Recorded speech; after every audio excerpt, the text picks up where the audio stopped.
Did you know that according to an article by Ocean Conservancy, The Problem with Plastics, there is more than 150 million metric tons of plastic in our oceans? In this speech, I want to give you an overview of the seriousness of plastic waste, its importance to me and to you. In this past semester, I took zoology and we learned a lot about plastics and the effects they had on the environment. And I've also done research because I wanted to be more educated over this topic. With that being said, I want to introduce plastics in the environment and the importance to me and to you. Today, I'm going to give a brief overview of plastics in the ocean and its importance to me and why it should be important to you. I'm sure we've all gone to the beach before and seen plastic littered along the coastline. Plastic has been around for over 100 years, and recently it's started to become a very big problem. Because plastic is a complex polymer, that means it's not easily biodegradable. And because of this, large garbage patches, which are swarms of plastic, form in the middle of the ocean. Another reason is that it affects animals such as turtles, fish, and birds. Now that you know a little bit about my topic, I want to introduce why I think it's important. Even though plastic has lots of uses, this means it's got lots of problems too, such as causing animal deaths.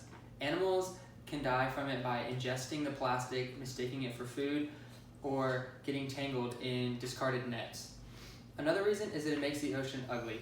No one wants to see the ocean get ugly and polluted, because if we're responsible for creating plastic, we should also be responsible for cleaning it up.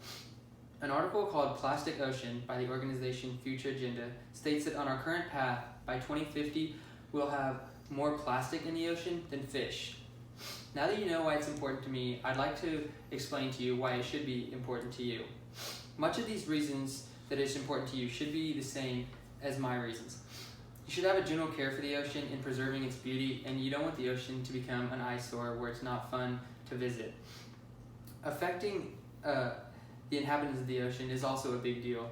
Animals are dying and many species are becoming endangered because of the plastics that they're ingesting. Another thing is the coral reefs. Coral reefs are home to many species and protect the coastline from waves, storms, and erosion. Lastly, there's the human health aspect. According to an article from Coastal Care, When the Mermaids Cry by Claire Legurn, small plastic pellets can absorb harmful chemicals like a sponge. Hopefully now you realize the importance of plastics in the ocean and why I think it's important. Now that I've introduced this topic to you, I want to go over I've gone over the brief summary, the importance of it to me, and why I think it's important to y'all. I hope I've shared enough with you to pique your interest in the seriousness of plastics and to illuminate the importance of this topic to you and I.